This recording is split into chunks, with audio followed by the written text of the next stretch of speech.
Good morning students, मैं तुलना सिंह राजकीय कन्या उच्च विद्यालय रमना से। आज हम भौतिक विज्ञान का एक चैप्टर जो आपका है विद्युत धारा का चुंबकीय प्रभाव, उसके बारे में पढ़ेंगे और देखेंगे कि आपके बोर्ड से कैसे प्रश्न पूछे जाते हैं उस चैप्टर में।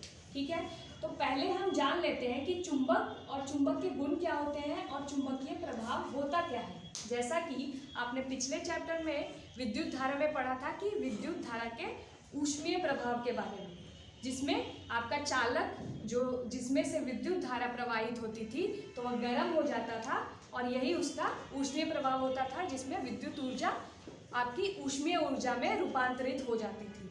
लेकिन इसमें आप चुंबकीय प्रभाव के बारे में पढ़ेंगे। तो चुंबकीय पदार्थ होते क्या हैं? तो चुंबक से तो आप पहले से ही वाकिफ होंगे कि चुंबक होता क्या है, आपने बचपन में शायद उससे खेला होगा। तो चुंबकीय पदार्थ वह होते हैं जिन्हें चुंबक आकर्षित करता है। ठीक है, तो मान लीजिए, देखिए यह एक चुंबक है। अगर आपने नहीं देखा हो तो इसके दो ध्रुव होते हैं, एक उत्तर ध्रुव और एक दक्षिण ध्रुव। इस पे N और S लिखा है, नॉर्थ पोल और साउथ पोल दिखाने के लिए। ठीक है, तो इसके जो दो ध्रुव होते हैं इन पर सबसे ज़्यादा आकर्षण बल लगता है। जो चुंबक होते हैं वो आसपास के चुंबकीय पदार्थों को आकर्षित करते हैं, जैसे कि आपका कुछ पदार्थ हो गए कोबाल्ट, निकेल, लोहा। लोहा बहुत ही अच्छा एक चुंबकीय पदार्थ आपका होता है। जैसे मान लीजिए यह एक चुंबकीय पदार्थ है, तो यह इससे आकर्षित हो रहा है, तो इसे हम कहेंगे एक चुंबकीय पदार्थ और यह हमारा चुंबक हो गया। इसके अलावा चुंबक के और कुछ गुण होते हैं, जैसे कि अगर दो चुंबक को आप साथ ले लें तो दोनों में आपके जो ध्रुव हैं, उत्तर ध्रुव और दक्षिण ध्रुव, उसमें जो उत्तर ध्रुव आपके हैं सजातीय ध्रुव, वह आपस में आकर्षित नहीं होते हैं, वह प्रतिकर्षित होते हैं, एक दूसरे को रिपेल करते हैं। ठीक है, लेकिन जो आपके विजातीय ध्रुव होते हैं, जो अपोजिट मैग्नेट होते हैं, जो ध्रुव होते हैं, वो एक दूसरे को आकर्षित करते हैं। जैसे साउथ और नॉर्थ पोल आपस में आकर्षित होंगे और चिपक जाएंगे। ठीक है, इसके अलावा हमारे पास एक मैग्नेटिक कंपास नीडल है जो आपका दिखाता है उत्तर और दक्षिण दिशा को। इसके पास अगर आप हमारे चुंबक को लेके जाएंगे तो क्या होगा, जो आपका इसमें मैग्नेटिक नीडल है वह विक्षेपित हो जाएगा, अपने जगह से वह विक्षेपित होगा, डिफ्लेक्ट होगा। ये देखिए, जिस तरह से अगर इसके पास लेके जाऊं तो यह इसका जो मैग्नेटिक नीडल है जो उत्तर दक्षिण दिशा को दिखाता है वह अपने जगह से विक्षेपित हो जाता है। क्यों ऐसा होता है? क्योंकि हमारे जो चुंबक हैं, जैसे कि ये तो आपका छड़ चुंबक हो गया और ये आपका यू मैग्नेट्स बोलते हैं इसको, या फिर हॉर्स शू मैग्नेट भी बोलते हैं। तो हमारे जो चुंबक हैं वह अपने आसपास एक चुंबकीय क्षेत्र उत्पन्न करते हैं। उस क्षेत्र में अगर कोई वस्तु जो चुंबकीय पदार्थ होती है वह अगर आए तो चुंबक उसे आकर्षित करता है। अगर वह वस्तु चुंबकीय पदार्थ नहीं है, जैसे कि यह प्लास्टिक का है बना हुआ, तो इसे आकर्षित नहीं करेगा। लेकिन अगर वह एक चुंबकीय पदार्थ है तो वह उसे आकर्षित करता है, चुंबक। तो जैसे कि आपके घर में अगर कोई मेहमान आए तो आपको उससे मिलना तो पड़ेगा ही, तो उसी तरह से चुंबक के आसपास जो चुंबकीय क्षेत्र होता है उसमें अगर कोई चुंबकीय पदार्थ आ जाए तो वह उस पर चुंबकीय बल लगाता है और अपने क्षेत्र में वह उसे आकर्षित या फिर प्रतिकर्षित कर सकता है। उसी तरह से यह सब चुंबकीय पदार्थ के और चुंबक के गुण होते हैं। तो यह जो चुंबकीय प्रभाव है इसका विद्युत धारा से क्या संबंध है? कुछ तो संबंध होगा, तभी हमें ये चैप्टर पढ़ना पड़ रहा है कि विद्युत धारा का चुंबकीय प्रभाव। तो पिछले जो आपका चैप्टर था उसमें आपने ऊष्मीय प्रभाव के बारे में पढ़ा था, और इसमें आप जो चुंबकीय प्रभाव है इसमें भी एक साइंटिस्ट हुए H.C. ऑस्टर, जो हांस ऑस्टर आपके साइंटिस्ट हुए।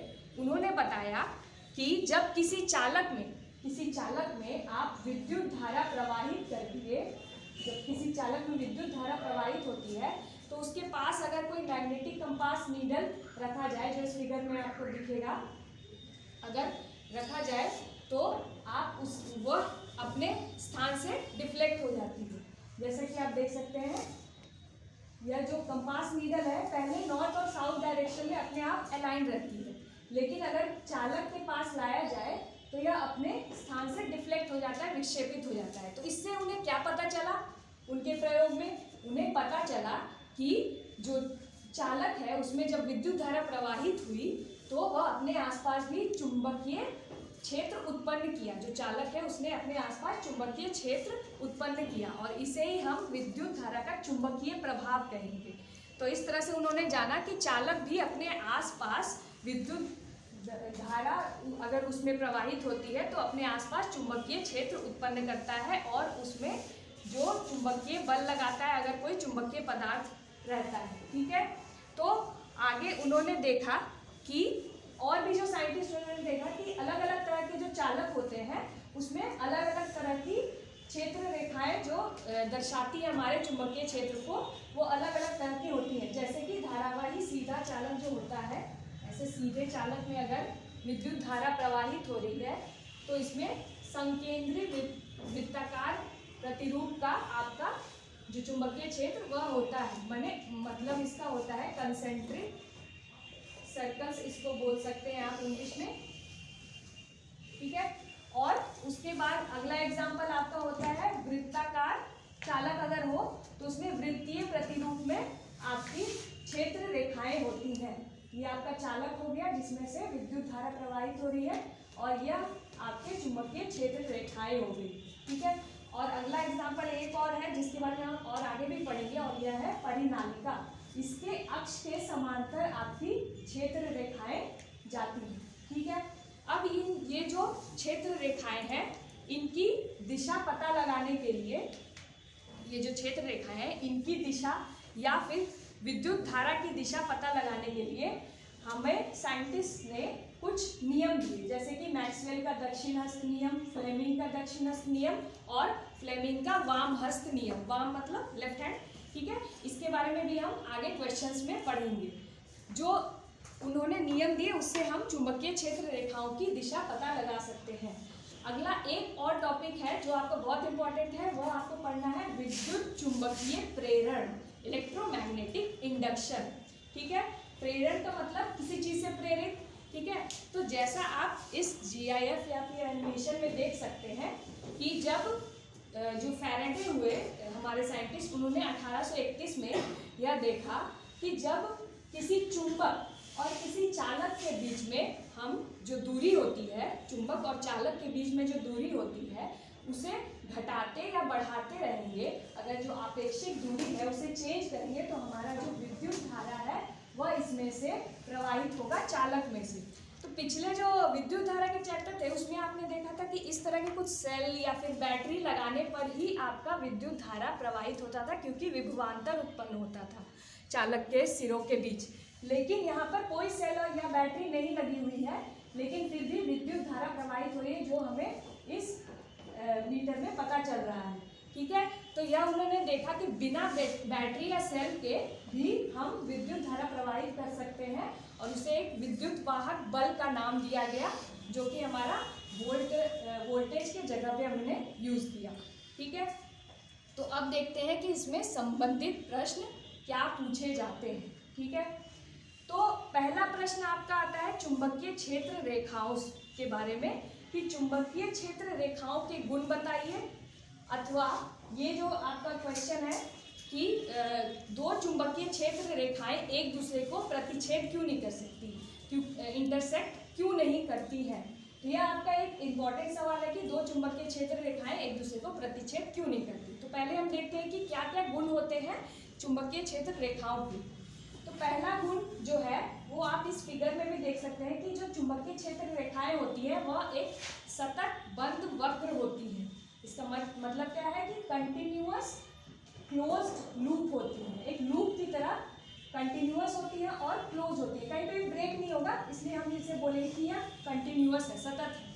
ठीक है, तो यह एक सतत बंद वक्र होती है और यह उत्तरी ध्रुव से, चुंबक के उत्तरी ध्रुव से निकलकर दक्षिणी ध्रुव में प्रवेश करती है और चुंबक के अंदर दक्षिणी ध्रुव से उत्तरी ध्रुव में चली जाती है, फिर उत्तरी ध्रुव से दक्षिणी ध्रुव में जाती है। तो यह इसकी दिशा हो गई।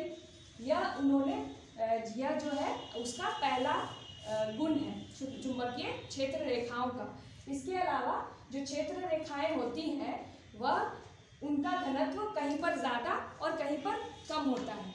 तो जहाँ पर उनका घनत्व ज़्यादा और कम होता है, चुंबकीय क्षेत्र रेखाओं का जो घनत्व है वह द्योतक है आपका किसके, उसके चुंबकीय क्षेत्र के प्रबलता की। प्रबलता मतलब कितना स्ट्रॉन्ग है आपका मैग्नेटिक फील्ड, वह बताता है चुंबकीय क्षेत्र रेखाओं का घनत्व। जितना घना होगा उतना ही ज़्यादा चुंबकीय क्षेत्र वहाँ पर प्रबल होगा।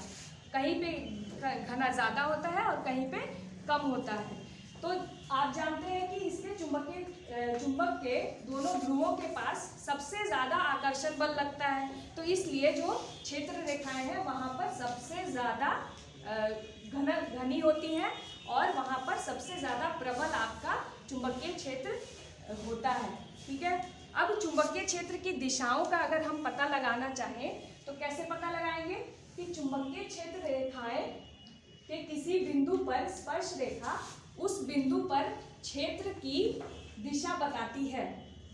मतलब स्पर्श रेखा, अभी आपने कुछ ही दिन पहले जो गणित का वीडियो आया था उसमें वृत्तों की स्पर्श रेखा बताया गया था, मतलब टैंजेंट। ठीक है, टैंजेंट वही होता है स्पर्श रेखा जो किसी वृत्त पर या फिर किसी सरफेस को एक ही बिंदु पर टच करे और आगे निकल जाए। ठीक है, तो क्षेत्र रेखा की किसी बिंदु पर अगर हम स्पर्श रेखा खींचेंगे तो उस क्षेत्र रेखा की दिशा वह जो स्पर्श रेखा है आपका वह बताएगा उस बिंदु पर।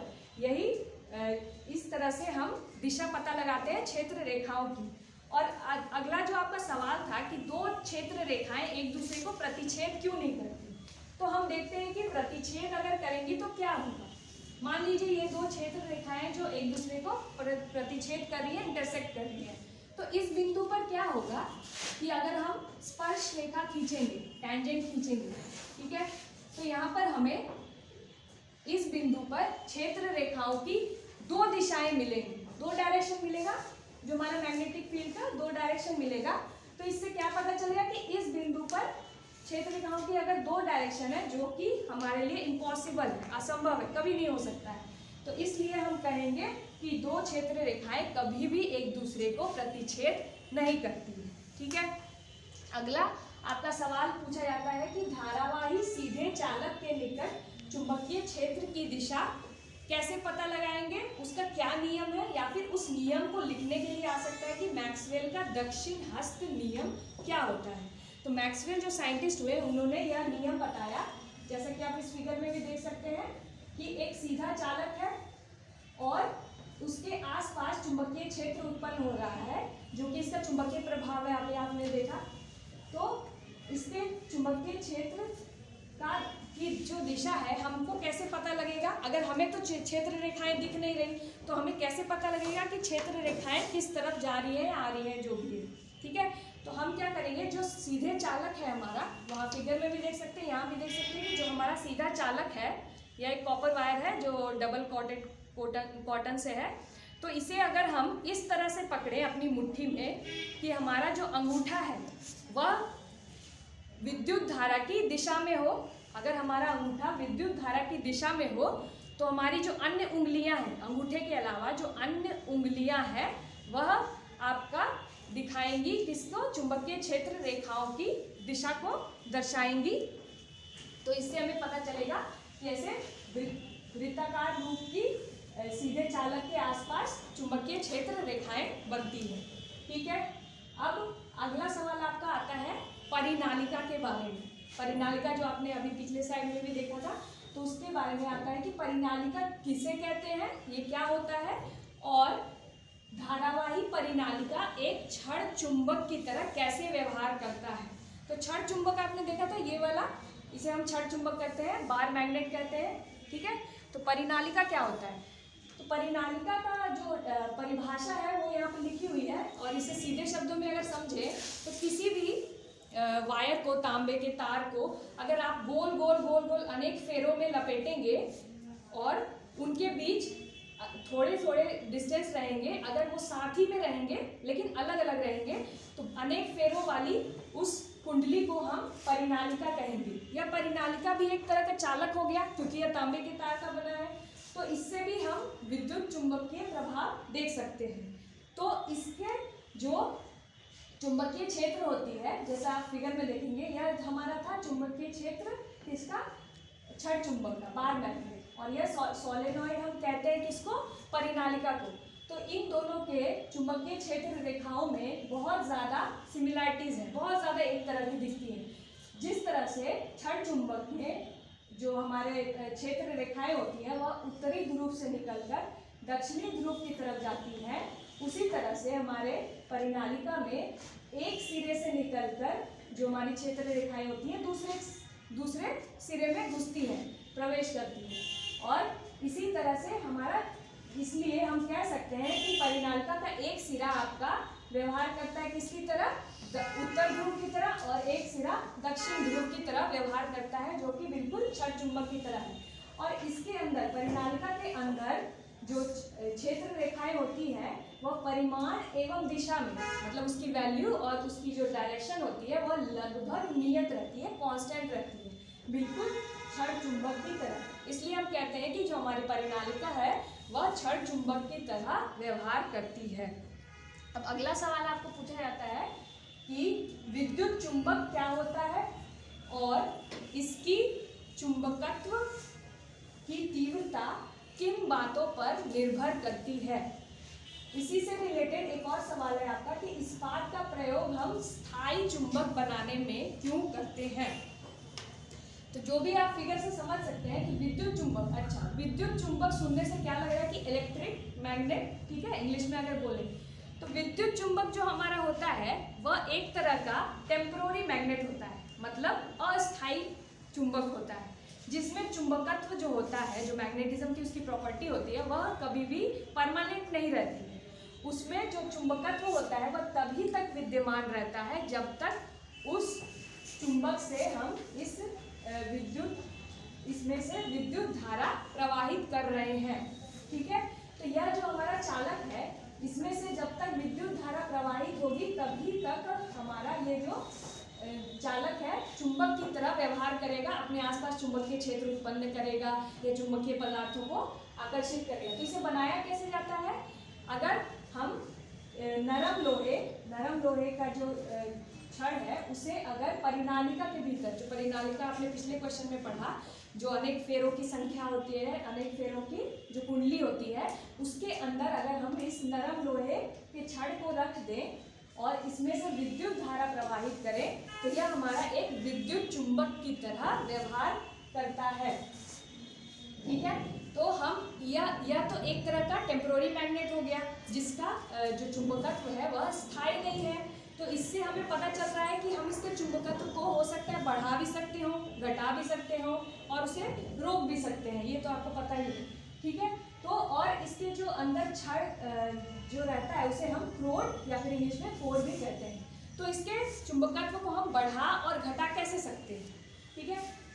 तो इसका जो चुंबकत्व है वह निर्भर करता है परिनालिका में फेरों की संख्या पर, कितने फेरे आपने लगाए हैं परिनालिका के, जितना ज़्यादा जो तांबे के तार के फेरे होंगे उतना ही ज़्यादा यह चुंबकत्व इसका प्रबल होगा, स्ट्रॉन्ग मैग्नेट ये बनेगा।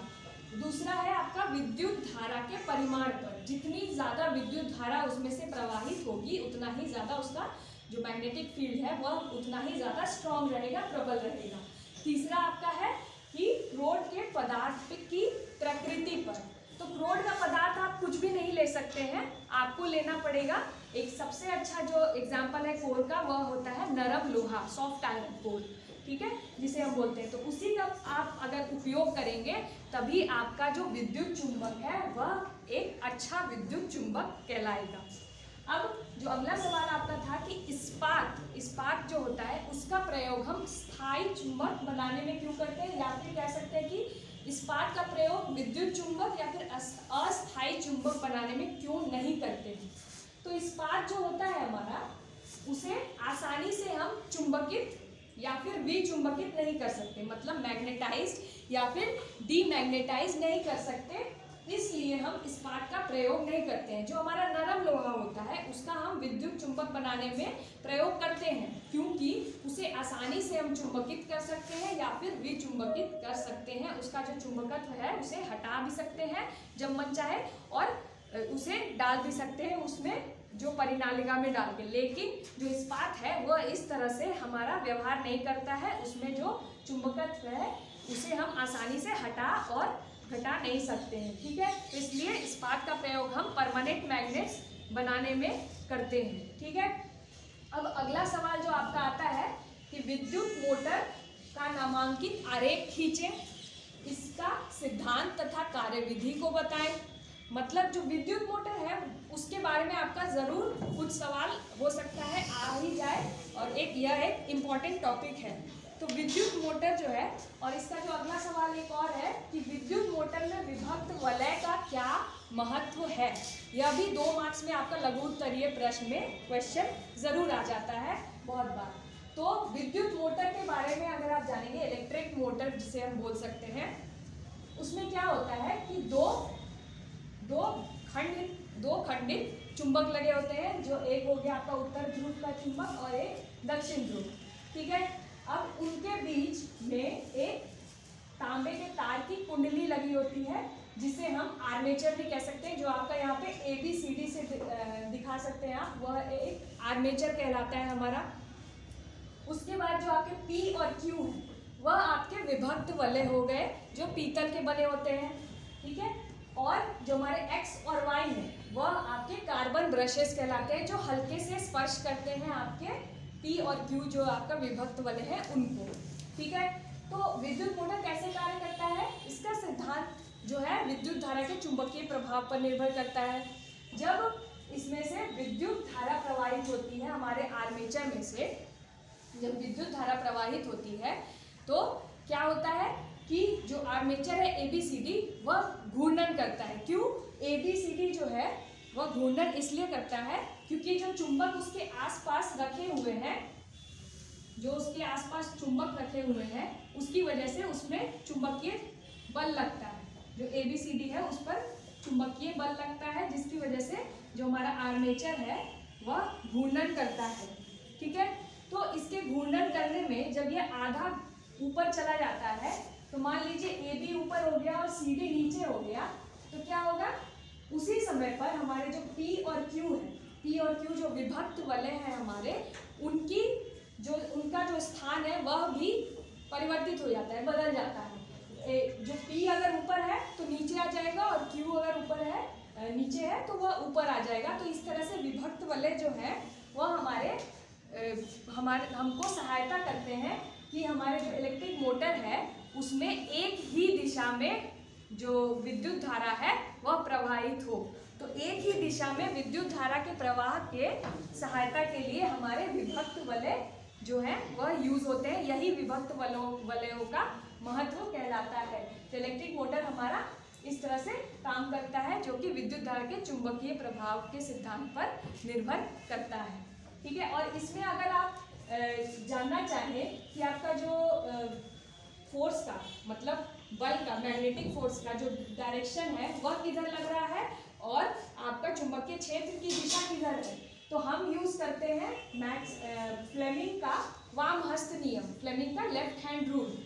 तो फ्लेमिंग का लेफ्ट हैंड रूल क्या कहता है कि अगर आप अपने बाएं हाथ के माध्यमा, मतलब ये जो आपका मिडिल फिंगर है, इंडेक्स फिंगर है और अंगूठा है, इन तीनों को अगर कुछ इस तरह से फैलाएं कि तीनों एक दूसरे पर परपेंडिकुलर हो, मतलब समकोण बनाता हो, तो इस तरह से आपको फैलाना है। तो आपकी जो माध्यमा होगी वह किसको दिखाएगी, विद्युत धारा की दिशा को दर्शाएगी। और आपका जो इंडेक्स फिंगर होगा, ये जो तर्जनी है, वह आपका दिखाएगा चुंबकीय क्षेत्र की दिशा। तो तीसरा जो बच गया आपका अंगूठा, वह दिखाएगा आपका विद्युत जो चुंबकीय बल की दिशा को दर्शाएगा, जो आपका अंगूठा हो गया वह। तो तीनों जो है एक दूसरे पर परपेंडिकुलर होने चाहिए। और अगर एक दिखा रहा आपका विद्युत धारा की दिशा और दूसरा आपका दिखा रहा है मैग्नेटिक फील्ड की दिशा को, और तो तीसरा आपका दिखाएगा फोर्स की, चुंबकीय बल की दिशा को दर्शाएगा। और इसी वजह से जो आपका आर्मेचर है वह घूर्णन करता है, उस पर बल लगता है, जो बल युग्म बनता है उसकी वजह से। अगला आपका जो सवाल है वह आता है कि दिष्ट धारा और प्रत्यावर्ती धारा में क्या अंतर है। तो दिष्ट धारा को आप कह सकते हैं डायरेक्ट करंट डीसी, और प्रत्यावर्ती को आप अल्टरनेटिंग करंट जो आपका कह सकते हैं इंग्लिश में, ठीक है। तो दिष्ट धारा और प्रत्यावर्ती में क्या अंतर है, तो आपने पिछले जो क्वेश्चन था उसमें देखा कि विभक्त वलय जो है हमारे इलेक्ट्रिक मोटर में सहायता करते हैं किसी मोटर में जो विद्युत धारा की दिशा है उसे एक ही डायरेक्शन में चलाने के लिए आपके विभक्त वलय यूज होते हैं। तो अगर समय के साथ किसी चालक में अगर विद्युत धारा की दिशा परिवर्तित नहीं हो रही है, अगर समय के साथ किसी चालक में विद्युत धारा की दिशा परिवर्तित नहीं हो रही है तो वह दिष्ट धारा कहलाता है। और अगर समय के साथ किसी चालक में आपकी जो विद्युत धारा की दिशा है वह परिवर्तित हो रही है तो वह अल्टरनेटिंग करंट या फिर प्रत्यावर्ती धारा कहलाएगा। इसमें आप ग्राफ को अगर ध्यान से देखें तो आप देख सकते हैं ये डीसी हो गया आपका, ये एसी हो गया, ठीक है। तो इसमें क्या होता है कि समय के साथ जो विद्युत धारा की दिशा है वह एक ही बनी हुई है, ठीक है। लेकिन जो आपकी प्रत्यावर्ती धारा है इसमें क्या होता है, शून्य से शुरू होकर जो प्रत्यावर्ती धारा है विद्युत धारा का जो परिमाण है वह मैक्सिमम तक जाता है, अधिकतम तक, उसके बाद फिर से कम होते होते शून्य पर आता है। फिर इसकी जो दिशा है वह चेंज हो जाती है, अपोजिट डायरेक्शन में विद्युत धारा चलने लगता है, फिर मैक्सिमम तक जाता है और फिर शून्य तक आता है। तो यह जो समय है 0 से लेकर t टाइम तक जिसमें उसने एक पूरा चक्र लगाया है, इस समय को हम टाइम पीरियड कहते हैं।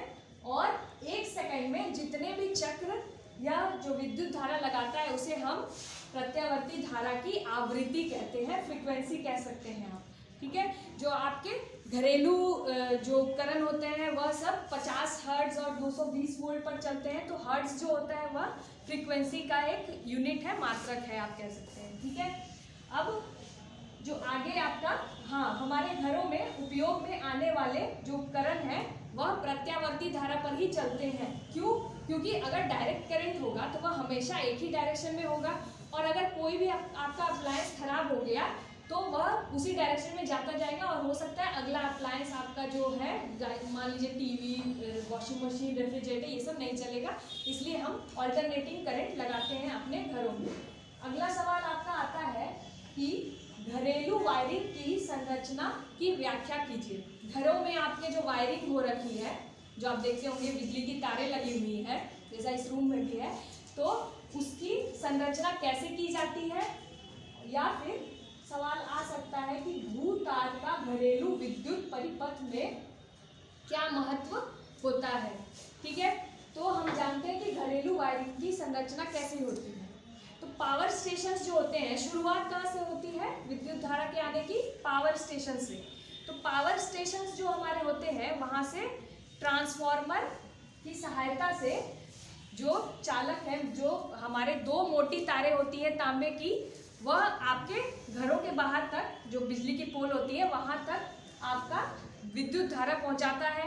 फिर आपके घरों में कैसे आता है, तो घरों में आपकी 3 तारें लगी होती हैं, भू संपर्क तार, विद्युतमय तार और उदासीन तार। यह 3 तरह की तारें लगी होती हैं जो आपके घरों में आप उपयोग में लाते हैं, ठीक है। तो विद्युतमय तार को हम इंग्लिश में लाइव वायर कह सकते हैं, और उदासीन तार हमारा होता है न्यूट्रल वायर।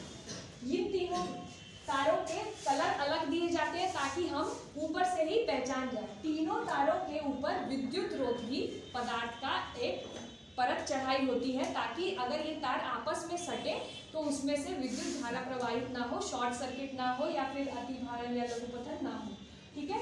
तो इन पर अलग अलग कलर की जो विद्युत रोधी पदार्थ की आपकी परत चढ़ाई होती है। तो भू संपर्क तार के ऊपर हरे रंग की परत चढ़ाई होती है, विद्युतमय तार के ऊपर लाल रंग की, और उदासीन तार के ऊपर काले रंग की जो परत चढ़ाई होती है, ठीक है। तो पहला हमारा जो विद्युतमय तार है उसका क्या काम होता है, तो विद्युतमय तार लाल रंग का होता है, वो आपने जान लिया। तो विद्युतमय तार में हमारा 220 वोल्ट पर एवं 50 हर्ट्ज की प्रत्यावर्ती धारा प्रवाहित होती है। जो अल्टरनेटिंग करंट मैंने पिछले क्वेश्चन में आपको बताया कि प्रत्यावर्ती धारा जो हमारी होती है वह 50 हर्ट्ज पर जो इसकी आवृत्ति होती है प्रत्यावर्ती धारा की, और 220 वोल्ट जो इसका वोल्टेज होता है उस पर हमारे घरों में प्रत्यावर्ती धारा प्रवाहित होती है। इसके बाद जो उदासीन तार है, जो न्यूट्रल वायर है, उसमें क्या होता है कि धारा को वह वापस पावर स्टेशन पर लेकर जाता है। जो विद्युत धारा हमारे घरों में आई है जो उस विद्युन्मय तार से, वह उदासीन तार से वापस पावर स्टेशन तक जाती है। उसके बाद आपका आता है अर्थ वायर या भू संपर्क तार। यह बहुत इम्पोर्टेंट है क्योंकि इसका प्रयोग हम सुरक्षा की दृष्टि से करते हैं अपने घरों में।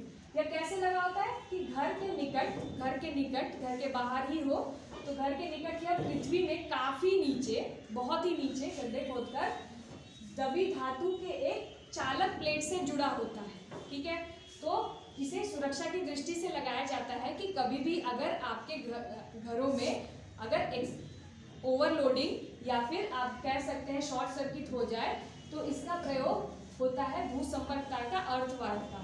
ठीक है, तो घरों में प्रायः और इसके अलावा घरेलू जो आपके विद्युत परिपथ होते हैं उसमें दो अलग अलग परिपथ बनाए जाते हैं। क्यों बनाए जाते हैं? दो तरह के। एक होता है आपका 5 एम्पेयर का, जो आपका विद्युत धारा का मात्रक है एम्पेयर। तो 5 एम्पेयर के उपकरणों के लिए जो कि आपका कम जिसमें विद्युत धारा चाहिए वो होते हैं बल्ब, ट्यूब, पंखे आदि जो आपके चलते हैं, उसमें ज़्यादा आपको विद्युत धारा नहीं चाहिए होती है, इसलिए उसके लिए हम 5 एम्पेयर का एक विद्युत परिपथ लगाते हैं। और अगर आपको दूसरा जो परिपथ है वह 15 एम्पेयर का लगाया जाता है, जिसमें आपके फ्रिज, वॉशिंग मशीन और हीटर आदि चलते हैं, जिन्हें आपको ज़्यादा वोल्टेज चाहिए, ज़्यादा करंट चाहिए, जिसके लिए तो उसके लिए हमें 2 परिपथ लगाए जाते हैं। ठीक है, और घरों में आप सुरक्षा फ्यूज भी लगाते हैं अगर आप सुरक्षा की दृष्टि से लगाएं, क्योंकि यह मैंने विद्युत धारा में पढ़ा दिया है तो मैंने यहाँ पे इंक्लूड नहीं किया सुरक्षा फ्यूज को, लेकिन सुरक्षा फ्यूज भी लगे होते हैं जो कि आपका विद्युत परिपथ को ब्रेक कर देते हैं। अगर कभी भी आपका विद्युत परिपथ में शॉर्ट सर्किट होता है तो वह ब्रेक कर देते हैं, ताकि जो सारे अप्लायंस हैं आपके घरों के डिवाइस वह खराब ना हो जाए।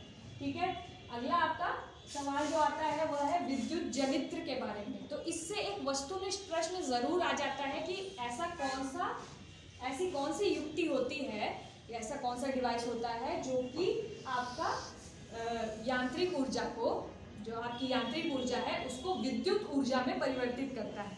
तो इसके पहले जो हमने मोटर के बारे में पढ़ा था, तो हमारा जो मोटर होता है वह विद्युत ऊर्जा को यांत्रिक ऊर्जा में परिवर्तित करता था।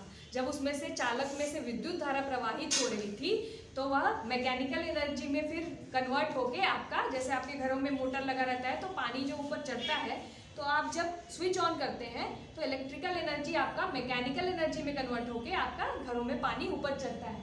लेकिन जो हमारा जनरेटर होता है, विद्युत जनित्र, जो आपका इलेक्ट्रिक जनरेटर होता है, उसमें आपकी यांत्रिक ऊर्जा जो मैकेनिकल एनर्जी है वह कन्वर्ट होती है आपकी विद्युत ऊर्जा में, इलेक्ट्रिकल एनर्जी में। तो कैसे होता है यह इस सिद्धांत पर निर्भर करता है कि यांत्रिक ऊर्जा विद्युत ऊर्जा में कन्वर्ट होती है। तो यह 2 तरह का होता है, एक होता है दिष्ट धारा जनित्र और दूसरा आपका होता है प्रत्यावर्ती धारा जनित्र। तो दोनों में बस एक ही अंतर है कि दिष्ट धारा जनित्र में आपका ये जो 2 कम्यूटेटर लगे होते हैं, जिसे आप पिछले मोटर में आपने पढ़ा था विभक्त वलयों के बारे में, वही है ये, बस इनका नाम यहाँ पर कम्यूटेटर बोलते हैं। यही चीज़ जो आपके प्रत्यावर्ती धारा जनित्र है उसमें 2 लगे होते हैं प्रत्यावर्ती धारा जनित्र में। तो दिष्ट धारा जनित्र में होता क्या है कि 2 शक्तिशाली चुंबक को हम क्षेत्र चुंबक जिसे कह सकते हैं, इंग्लिश में फील्ड मैग्नेट्स कहते हैं, तो उसे हम इस चालक के आसपास रखते हैं और यह तांबे के तार की कुंडली होती है ABCD, जिसे हम आर्मेचर भी कहते हैं। इसके साथ यह कार्बन ब्रशेस लगे होते हैं और यह कम्यूटेटर कहलाते हैं। तो यह कम्यूटेटर जो है हिंदी में इसे दिक् परिवर्तक भी कहते हैं। यह क्या करते हैं कि आपका दिष्ट धारा जनित्र में एक ही दिशा में जो आपके विद्युत धारा है उसे परिवाहित होने में मदद करते हैं। तो जैसे ही तेजी से यह घूर्णन करता है, चुंबकीय क्षेत्र के कारण तेजी से घूर्णन करता है, तो जो कम्यूटेटर्स आपके होते हैं यह इनकी हेल्प से जो आपका विद्युत धारा है उसकी एक ही दिशा बनी रहती है।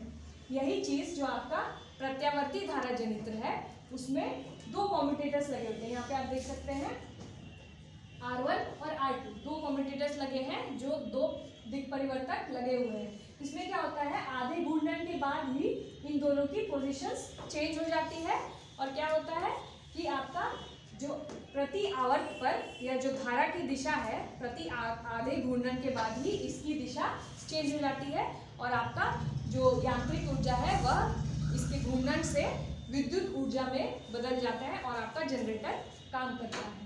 ठीक है, तो इसके अलावा हमारे पास कुछ वस्तुनिष्ठ प्रश्न है जो आपके लिए है, जो बहुत इंपॉर्टेंट है, आपको हमेशा पूछे जाते हैं। जैसे कि विद्युत चुंबकीय प्रेरण की खोज किसने किया था? किसने किया था? आपका फैराडे ने किया था। फैराडे ने 1831 में विद्युत चुंबकीय प्रेरण की खोज की थी, जो कि विद्युत चुंबकीय प्रभाव के बिल्कुल ही ऑपोजिट था। चुंबकीय प्रभाव में क्या होता था कि विद्युत धारा प्रवाहित होने के कारण आपका चुंबकीय क्षेत्र उत्पन्न होता था, लेकिन विद्युत चुंबकीय प्रेरण में क्या था कि आपका चुंबक को अगर हम किसी चालक के नज़दीक ले जाएं जिसमें बैटरी या सेल नहीं भी लगी हो तो भी उसमें विद्युत धारा प्रवाहित होने लगती थी। तो दोनों एक तरह के ऑपोजिट इफेक्ट हो गए।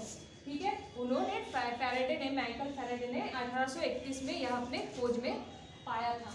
उसके बाद आपका दूसरा सवाल है कि चुंबक बनाने के लिए प्रायः किस पदार्थ के छड़ का व्यवहार करते हैं?